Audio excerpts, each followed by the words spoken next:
O segundo domingo do mês de dezembro é conhecido entre as igrejas evangélicas brasileiras como sendo o dia da Bíblia ou o domingo da Bíblia.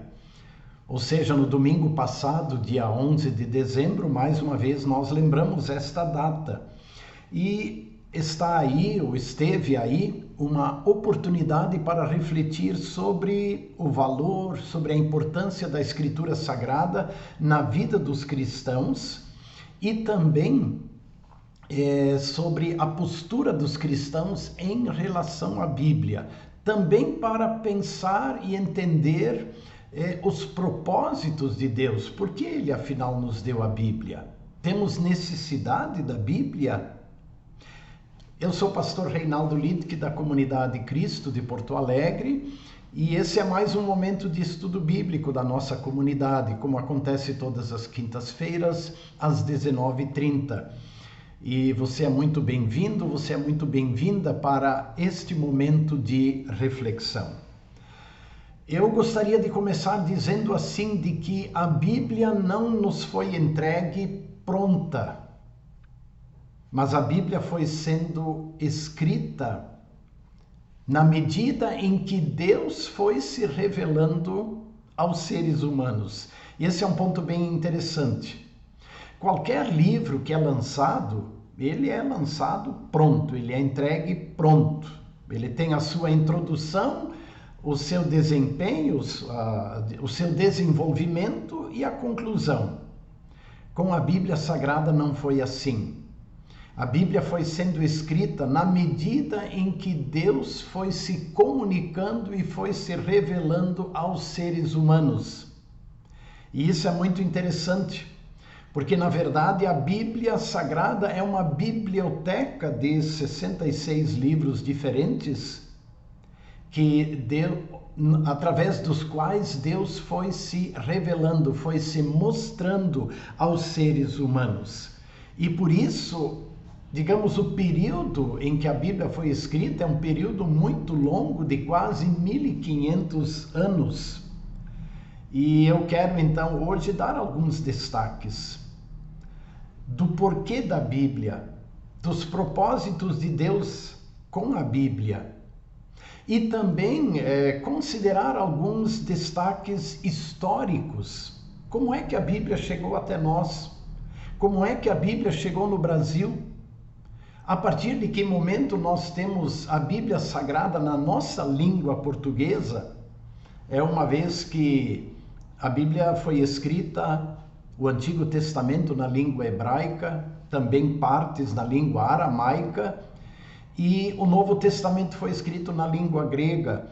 A partir de que momento estas escrituras chegaram até nós na nossa língua? E como elas têm chegado ao mundo? É importante também dizer que nós podemos, ou o ser humano chega à conclusão de que Deus existe considerando a obra criada. Porque diante da obra criada, diante do universo infinito, diante de planetas que se movimentam de modo extraordinário, diante da criação e da realidade do planeta Terra e olhando inclusive para a nossa realidade humana, nós só podemos dizer: Deus existe. Isto não surgiu por acaso, há um Criador. Só que a obra criada, ela não consegue nos dizer como é este Deus. Se Deus não se revelar ao ser humano, o ser humano jamais poderá conhecê-lo. E como é que Deus se revela? Ora, na Bíblia Sagrada. Então eu lhe convido a me acompanhar nesta reflexão de hoje. Dentre os 66 livros que compõem a Escritura Sagrada, Gênesis, que significa começo, princípio, é o primeiro. E Gênesis estabelece a razão ou o motivo pelo qual Deus se revela na Bíblia. Porque Gênesis nos mostra que Deus criou os céus e a terra de modo perfeito e maravilhoso, e criou o ser homem, e criou o ser humano, e depois disse tudo era muito bom. Mas logo os primeiros capítulos de Gênesis, capítulo 3, também mostra como o ser humano criado à imagem e semelhança de Deus se afastou de Deus, caiu em pecado. E então, em Gênesis 3,15, nós temos a palavra que dá direção a toda a Escritura Sagrada. Porque em Gênesis 3,15, em todo o capítulo 3, quando Deus anuncia as consequências do pecado a Adão e a Eva, Deus também fala ao inimigo Satanás que enganou e levou os seres humanos a pecar. E então, falando diretamente a Satanás, Deus disse: haverá inimizade entre ti e a mulher, entre a tua descendência e o descendente da mulher. Este te ferirá a cabeça, este vai te derrotar, este vai salvar a humanidade. E a partir dali, começa toda a construção do plano salvador de Deus, que nos é revelado na Bíblia Sagrada. Nós não temos aqui nesse estudo tempo para entrar em todos os detalhes, mas a partir deste momento, pelo fato de a Bíblia Sagrada afirmar que o descendente da mulher vai destruir o inimigo Satanás, começa a contagem, a Bíblia começa a relacionar as principais genealogias. E aí, por exemplo, em Gênesis capítulo 12, ela chega a Abraão. E Deus chama Abraão e lhe diz: eu vou fazer de ti uma grande nação. E em ti e na tua descendência serão abençoadas todas as famílias da terra. Depois, no Novo Testamento, nos é explicado que, na verdade, é no descendente de Abraão que vão ser abençoadas todas as famílias da terra. E o Salvador Jesus nasce da descendência de Abraão. Por isso, como eu disse no início, a Bíblia não foi entregue pronta, do Gênesis ao Apocalipse, mas a Bíblia foi sendo escrita na medida em que Deus foi se revelando e foi revelando o seu plano salvador para toda a humanidade. E isso é muito interessante, porque de Abraão Deus formou um povo, né? De Abraão nasceu Isaac, de Isaac nasceu Jacó, e o nome de Jacó Deus mudou para Israel, e aí surge a nação Israel. E é do meio desta nação, no meio deste povo, que séculos e milênios depois nasce Jesus, filho de Maria. Então, o Antigo Testamento vai construindo, né, este plano salvador de Deus. Aí aparecem os profetas, e os profetas vão sempre de novo chamando a atenção de que o Salvador está para vir. Profeta Isaías, profeta Jeremias, profeta Zacarias, profeta Miqueias, de modo especial estes quatro, dão grande destaque à vinda de um Salvador. A Virgem conceberá e dará à luz um filho.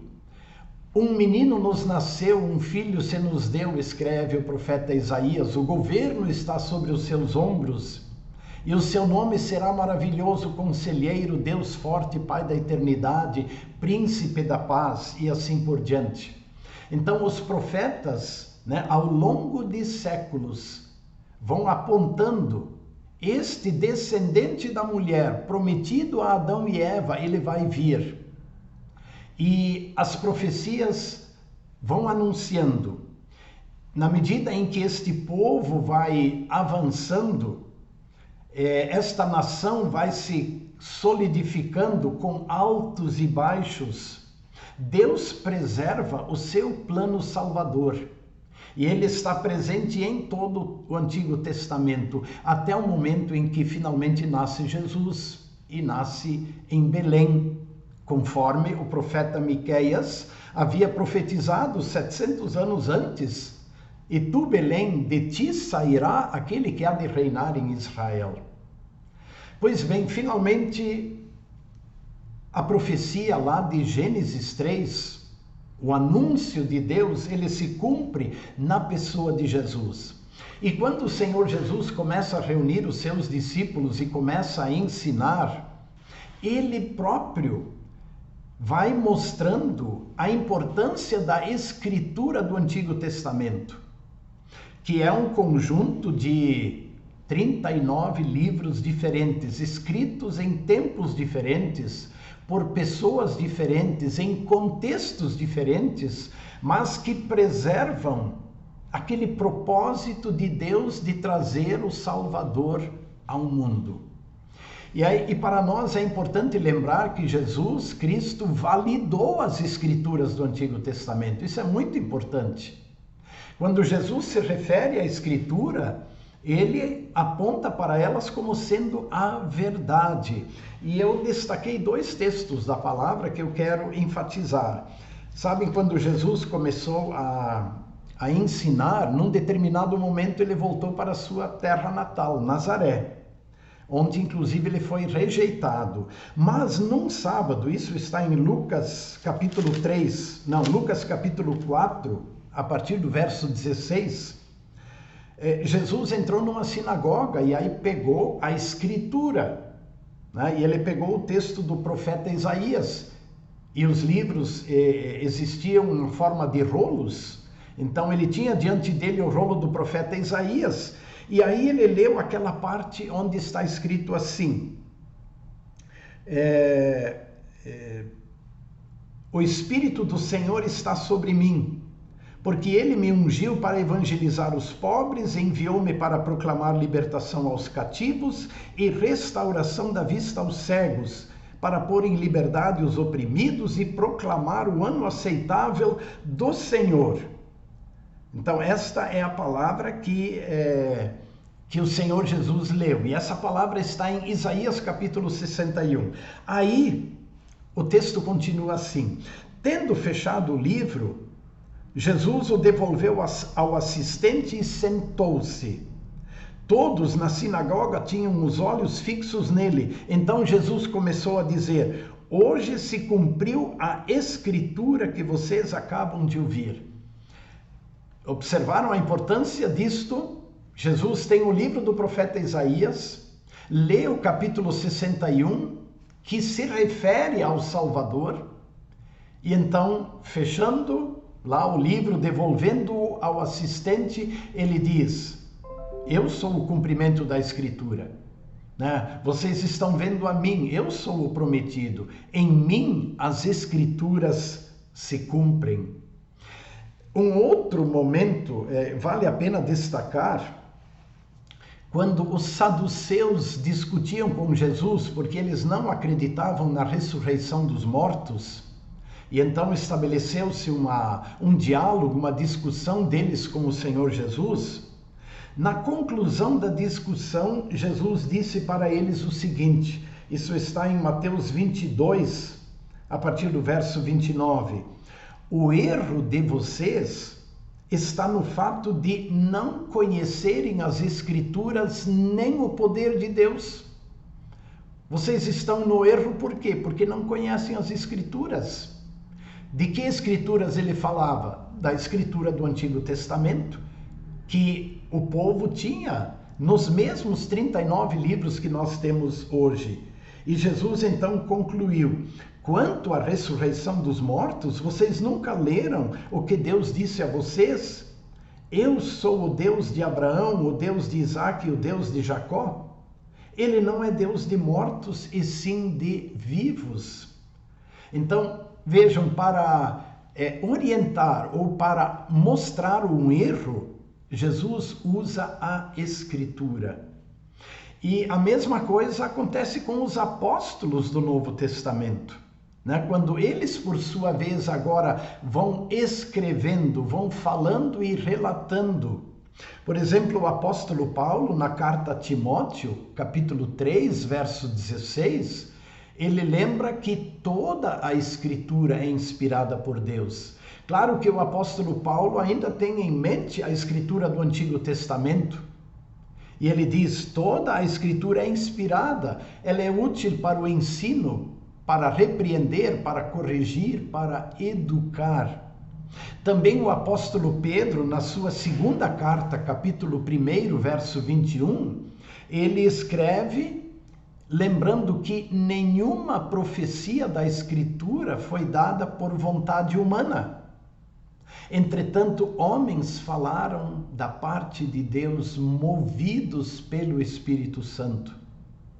Ou seja, o que foi registrado, aquilo que é útil para ensinar, repreender, corrigir e educar na fé, isso não veio da imaginação humana, mas homens falaram, homens escreveram da parte de Deus, movidos, guiados, impulsionados pelo Espírito Santo.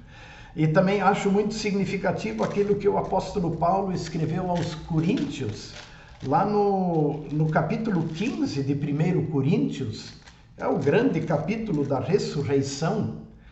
E então o apóstolo Paulo se dirige e escreve assim: antes de tudo entreguei a vocês o que também recebi, que Cristo morreu pelos nossos pecados segundo a Escritura. Cristo morreu pelos nossos pecados segundo a Escritura, conforme a Escritura lá no Antigo Testamento já havia apontado, conforme Isaías capítulo 53, que tão claramente proclamou, anunciou e profetizou a morte do Cordeiro de Deus como substituto de todos os seres humanos. E quando o apóstolo anuncia e orienta sobre a ressurreição, ele diz, eu estou entregando para vocês o que eu recebi, que Cristo morreu pelos nossos pecados conforme a Escritura. É importante, então, até aqui nós falamos pouco mais do Antigo Testamento e o olhar do Senhor Jesus para o Antigo Testamento e também o olhar dos apóstolos para o Antigo Testamento, porque o plano salvador de Deus está presente e está claro em todo o Antigo Testamento. Bom, o Novo Testamento, por sua vez, ele nos apresenta este prometido. Ele revela quem é o prometido. Jesus, o descendente do rei Davi, o rei, aquele cujo reino não é deste mundo. E o Novo Testamento, então, apresenta Jesus, sua obra, sua mensagem. Os evangelhos mostram o que ele fez, quem ele é, o que ele fez. Mostra também seus sinais e milagres, exatamente para mostrar que ele é o Filho de Deus, o Todo-Poderoso, o Prometido. E o Novo Testamento depois, no livro de Atos dos Apóstolos, nos apresenta como esta mensagem de salvação, ela foi se espalhando pelo mundo e como surgiu a Igreja de Cristo e como ela se expandiu pelo mundo. As epístolas, por sua vez, elas agora nos orientam, elas nos explicam o plano salvador de Deus, nos dão detalhes e nos mostram como viver a nova vida que nós temos como filhos e filhas de Deus. E a Bíblia Sagrada, então, termina com o livro de Apocalipse, apontando exatamente para a futura glória do povo de Deus, a futura glória da igreja, o novo céu e a nova terra.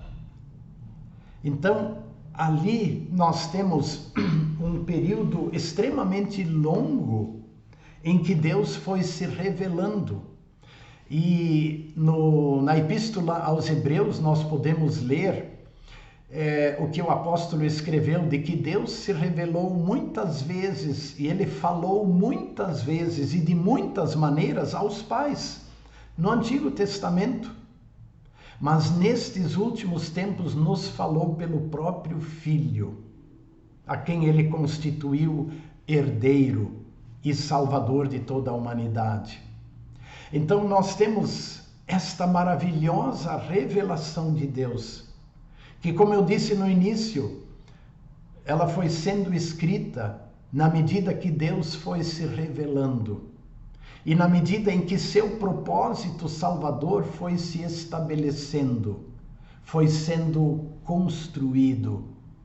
E é muito importante, eu quero assim enfatizar agora um texto da Escritura Sagrada, que é do Evangelho de João, que nós precisamos considerar neste momento. O Evangelho de João, capítulo 20, nós temos lá claramente colocado o grande propósito ou o grande objetivo da Bíblia Sagrada, o objetivo de Deus com a Bíblia Sagrada. João 20, verso 30 e 31. Na verdade, fez Jesus diante dos seus discípulos muitos outros sinais que não estão escritos neste livro. Estes, porém, foram registrados para que vocês creiam que Jesus é o Cristo, o Filho de Deus, e para que, crendo, tenham vida em seu nome. Muito importante isto, irmãos e irmãos. Qual é o grande propósito de Deus ao nos dar a Bíblia? Nos revelar Jesus, o nosso Salvador. Sim, muita gente usa a Bíblia para, através dela, dar orientações morais. Também nós temos orientações morais na Bíblia. Muitos a usam mais especificamente para destacar os milagres de Jesus, dizendo que Jesus continua fazendo milagres hoje em dia. Também isso também isso é real e verdadeiro. Agora, o grande propósito de Deus com a Bíblia Sagrada foi nos revelar Jesus, para que, crendo nele, confiando que ele é o nosso substituto, o nosso Salvador, aquele que foi à cruz em nosso lugar, aquele que morreu por nós e que ressuscitou nos garantindo vida, ali está o grande propósito de Deus. Conforme João também lembrou no capítulo 3, porque Deus amou o mundo de tal maneira que deu o seu Filho unigênito para que todo que nele crê não pereça, mas tenha a vida eterna. Você e eu temos este grande privilégio de ter em mãos a Bíblia Sagrada, esta revelação de Deus, onde Deus se mostrou, através destas palavras, Deus se mostrou quem ele é, o que ele fez, o que ele faz no mundo, na igreja, através da igreja e muito especialmente pela salvação da humanidade. Usa esta revelação, ela é para você. Bom, eu quero agora nessa parte final ainda dar alguns destaques mais históricos, até cronológicos, mostrando como esta escritura chegou até nós. É importante lembrar que o Antigo Testamento foi escrito na língua hebraica. Como eu disse antes, alguns livros também na língua aramaica. É a língua falada pelo povo de Israel. Contudo, lá por volta do ano 300, 250 antes de Cristo, aconteceu a primeira tradução da Bíblia para uma outra língua. Bíblia, aqui no caso, o Antigo Testamento. Ela foi traduzida para a língua grega, porque o Império Grego, espalhou a língua grega pelo mundo e ela se tornou, digamos assim, naquele tempo, a língua universal. E isso fez, então, com que um grupo de 70 especialistas, 70 rabinos, traduzisse o Antigo Testamento para a língua grega. Esta tradução ficou conhecida como sendo a Septuaginta. É importante também lembrar que os livros do Novo Testamento, eles foram escritos em meio a muitas perseguições. Eles foram escritos mais ou menos entre os anos 60 a 90 depois de Cristo. A grande maioria das epístolas, 50 a 90 depois de Cristo. Esse é o período dos livros do Novo Testamento. E já havia muitas perseguições. Também precisa ser dito que muitos textos bíblicos, né, do Novo Testamento e da Escritura do Antigo Testamento foram queimados em meio às perseguições. Contudo, Deus preservou sua revelação para que ela chegasse até nós. E foi a partir do momento em que um dos imperadores romanos, o imperador Constantino, lá por volta do ano 300 depois de Cristo, quando ele se torna cristão, e até quando ele faz do cristianismo a religião do império, ele ordena a um dos bispos da igreja para que ele preparasse textos da Bíblia. E aí, neste período, ano 300, mais ou menos, surge então, são feitas cópias da Bíblia, já com os livros do Antigo Testamento e do Novo Testamento. Claro que não num livro tão condensado como nós temos hoje, mas são feitas cópias da Escritura Sagrada. Este imperador ordenou que o bispo Eusébio, acho que era, eu agora fiquei em dúvida, mas acho que era o bispo Eusébio, para que ele preparasse cópias da Escritura Sagrada para as igrejas de Constantinopla, né? Hoje, aquela região de Istambul, na Turquia. Depois, um pouco mais para frente, já perto do ano 400, um outro bispo, Jerônimo, ele traduz a Bíblia Sagrada para o latim. E esta tradução, ela é conhecida, isso por volta do ano 380 a 400. Essa tradução é conhecida como Vulgata. Vulgata quer dizer uma tradução simples, acessível ao povo. Então, essa é uma caminhada da Bíblia. Antigo Testamento hebraico, Novo Testamento grego.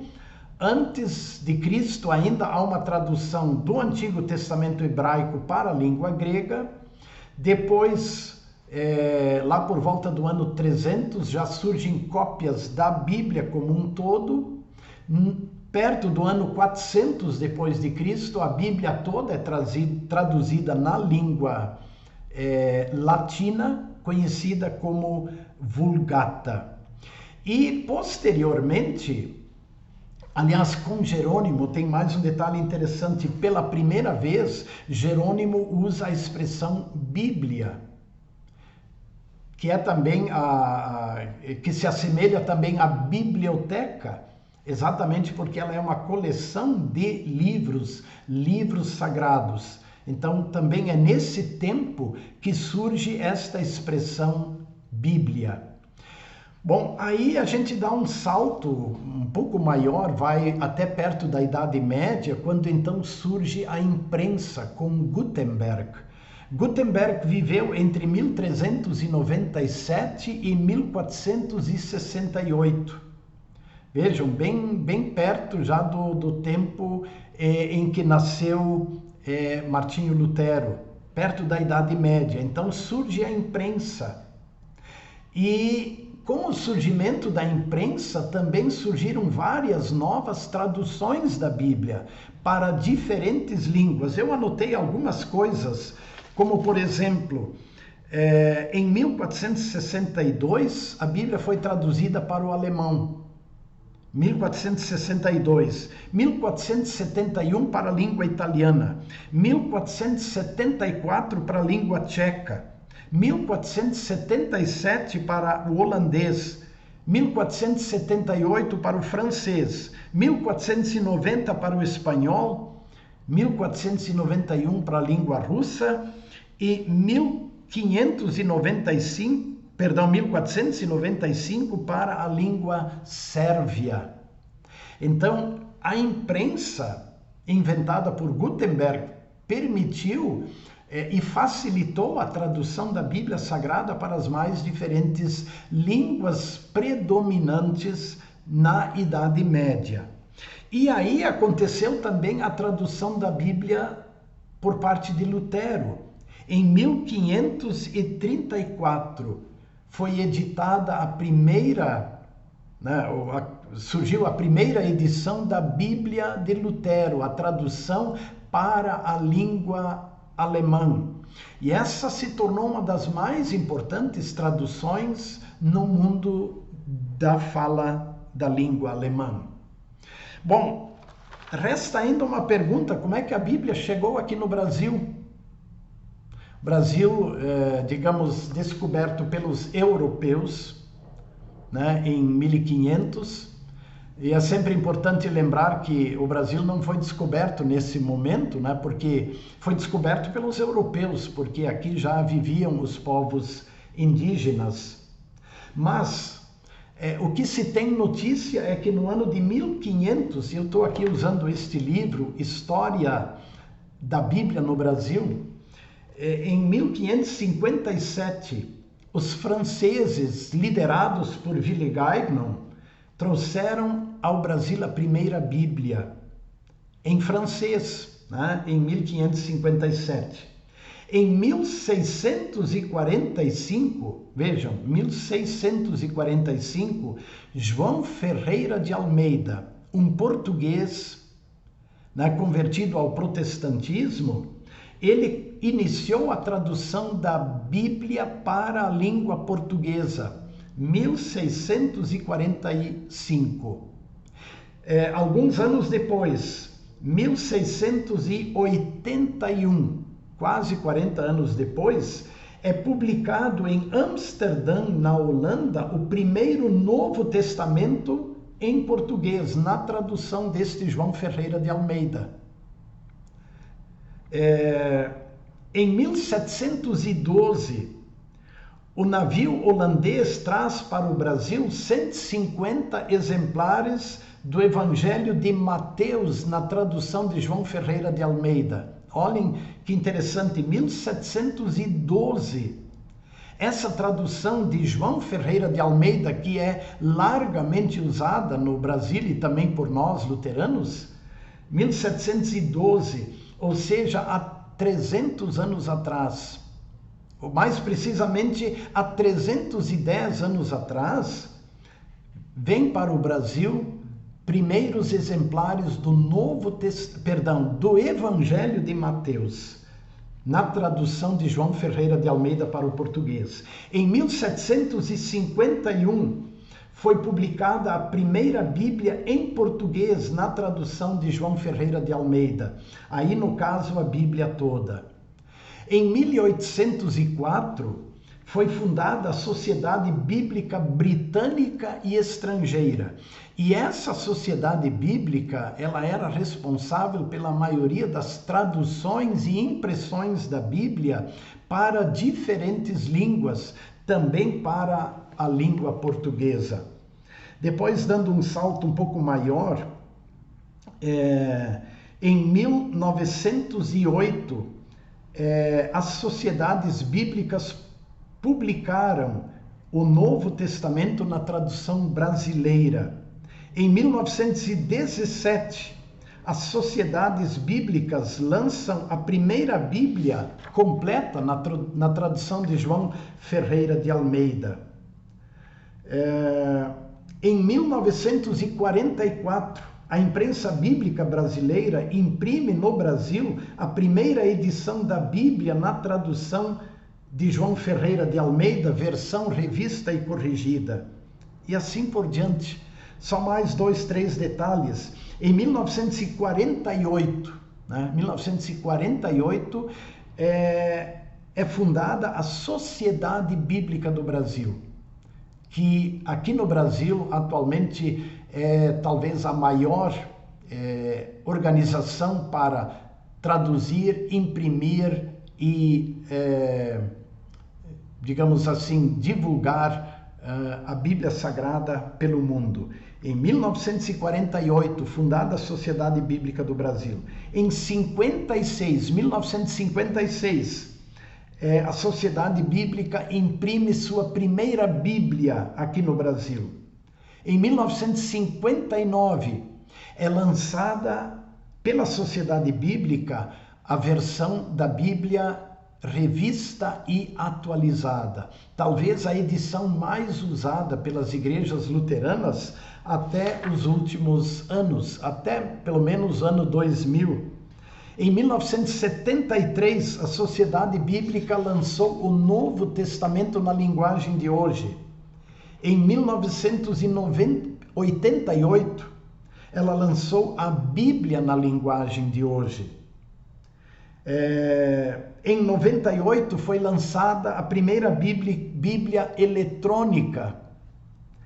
No ano 2000 surgiu a nova tradução na linguagem de hoje.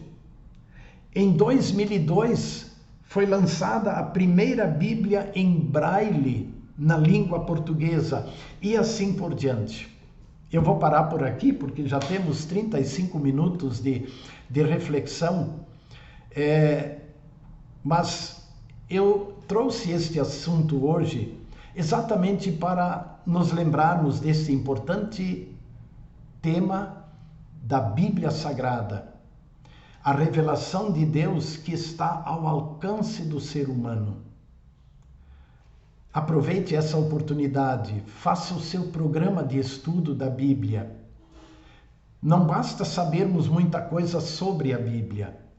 Precisamos conhecer o que Deus revela na sua palavra. Jesus, este que veio ao mundo na forma humana, nasceu como filho de Maria, a grande celebração deste tempo de Advento e Natal.